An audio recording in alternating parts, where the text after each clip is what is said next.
can see it all on the TNT Monster Truck Challenge.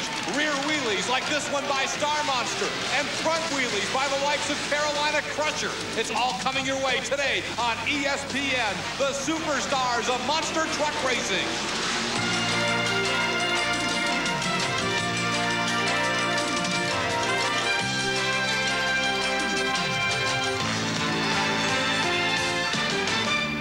Hi again, everyone. I'm Scott Douglas with Army Armstrong. Chris Chapman will join us in a minute, and we're back at Louisville Motor Speedway in Louisville, Kentucky, where 1 week ago some of the wildest racing we've ever seen on the TNT Monster Truck Challenge took place. And the guy who was really putting on the show and who was the big story was a fella who, frankly, didn't want to drive the truck he had here. Andy Brass made Bigfoot 4 talk on this figure 8 course. Last week, Scott, it was a game of numbers. Bigfoot 4, remember, that's a 7-year-old truck.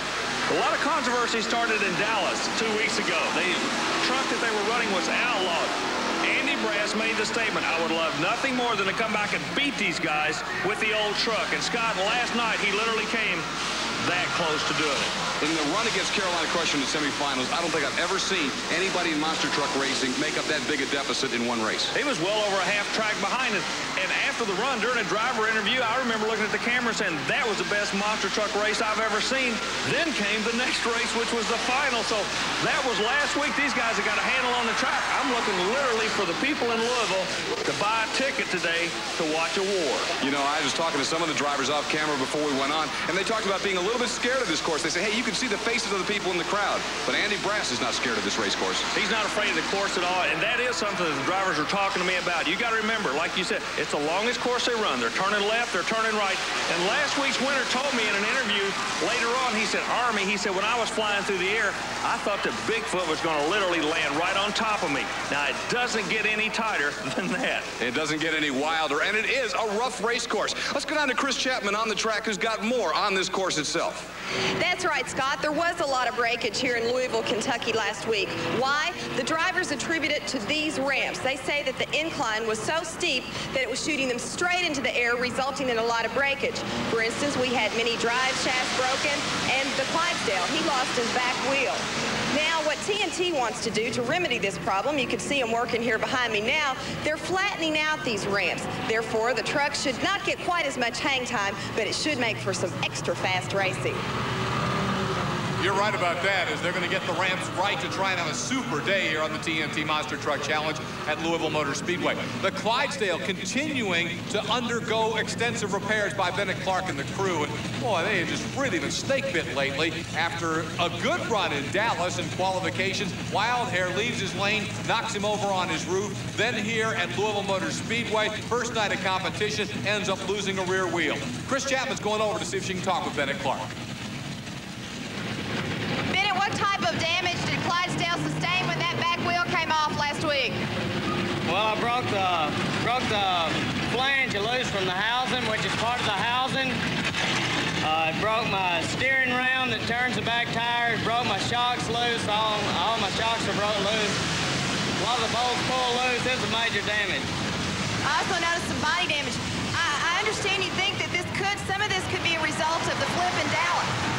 Yeah, that's what I think. From the way the brake is right here, I would consider a major possibility from the flip. So what's the future for the Clydesdale now? Well, we're going to try to get it back together and try to get into the race today. I don't know if I can run full bore tonight or not, but we'll go back home, straighten up the body, put the body back on, and we'll run it wide open again. Good luck to you, Bennett. Thank you. We're about ready for the first round of competition, but before we get to the side-by-side racing, wanted to show you a wild qualifying run. This is Chris Tuffley and the Star Monster. It's a GMC truck out of Syracuse, New York. Now watch Chris as he comes off the first time he jumps the cars. You want to watch his landing here.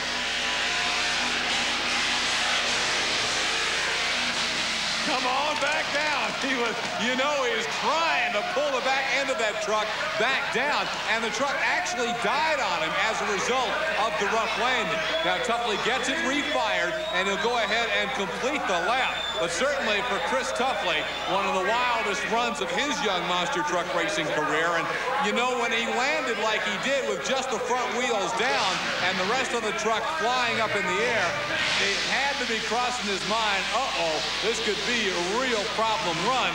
Possibly could have flipped over, possibly could have ended up in the wall, but he got things stopped down and was able to complete what turns out to be a legal, albeit a slow qualifying run. Well, coming into today's action, Equalizer in that real tight points race has 6 points of an advantage over Bigfoot. The Auto Value King Crunch is here and is still very much a player. Carolina Crusher a strong fourth. Awesome Kong rounds out the top 5. Then it's USA 1 Nightlife, a struggling Gravedigger, the Buffalo Tremor, and the Outlaw trying to come on. He's in the top 10.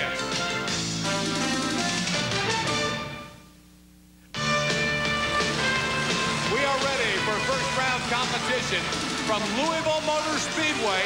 Track just 3 years old that Kenny Stilger and Andy Vertrees built in 1987. And, you know, they run something like 600 people through their local stock car racing program in terms of actual racers throughout the course of the season. But certainly some of the wildest racing that goes on here all year is when the TNT monsters get to town. You're looking at the Auto Value King Crunch getting a wild bounce at the end, but keeping her straight. And what's left of the Clydesdale makes the run just for points. Certainly Bennett Clark was unable to go full tilt at Louisville Motor Speedway in this first round matchup. So Scott Stevens, knowing what he's got to do, and that's win, will go ahead and finish this run very, very easily and move himself into the quarterfinals, while Bennett Clark in the Clydesdale still has a lot of repair work to do on that truck out of Powder Springs, Georgia.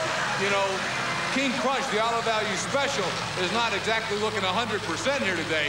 Enough to win, but is it enough to keep going? Army's with Scott Stevens. God, I'm kind of surprised you and Andy Brass both come out on what could have been an easy run, and both of you run the trucks real hard. You look like you actually did some damage to yours. We didn't do it no good, that's for sure, yeah. You know, I needed to do some hard runs. I didn't do no good qualifying runs last night and went out early. We needed to do every hard run we could, and because I knew I got Andy next round, he's going to be real tough. But, yeah, we hurt the suspension again. So. You don't seem like the same Scott Stevens. You seem like you're tired, or there's just something missing in your voice right now. What is it? You tired, or the heat, or what? It's just a little intimidated by the speeds we're running this week. I hadn't got comfortable with them yet. You know, last 3 rounds are coming around, but you know, they're not going to come around quick enough, it don't look like. It was an easy win for the Auto Value King Crunch as the Clydesdale truck just died, apparently. There seemed to be no reason for it. Chris Chapman's with Bennett Clark. Let's see if we can find out. So, Bennett, tell us about this dark cloud that keeps looming overhead. It's getting bad. I mean, if it's not one thing, you get out there, you run, you tear something up, then of all things, you get out there and forget to put fuel in one. I mean, you know, somebody's going to get the luck changed to them. They got to get some good luck coming toward me. It can't get any worse. I'm not sure if that was an actual laugh or it was half cry being masked in a laugh, because Bennett Clark is sure on a bad run. And as he said, he forgot to fuel it up. Boy, that's a revelation. Here's the newest truck on the circuit. Kurt Fisher, a former world champion mud racer. He's driving for the Green Boys in the Micro Machine, and he has to take on the old warrior, Gary Porter's Carolina Crusher. Now, those of you who follow monster truck racing know the name Green. John Green built the original Mad Dog. The original Wild Hair was the Bob Green truck. Now they have put their efforts into this truck. It's the Micro Machine, sponsored by Duluth Toys. Oh, look out, Carolina Crusher is up on 2 wheels. He barely gets it down in time to avoid going in the wall. No, he does hit the wall. And Gary Porter's Carolina Crusher gives him a thrill at Louisville Motor Speedway, but it's not a thrill for Porter because he is beaten by the Micro Machine. Oh my, what a wild run for Gary Porter's Carolina Crusher. Some of the fans at Louisville Speedway, I think, thought they were about to get the truck in their lap because Porter was way up there. Gary surveying damage. Here it is again. Now watch how that front end just kicks straight up on it. And he's completely on the back wheels. Boy, for a minute you wondered if he was going to come out of that wheel stand.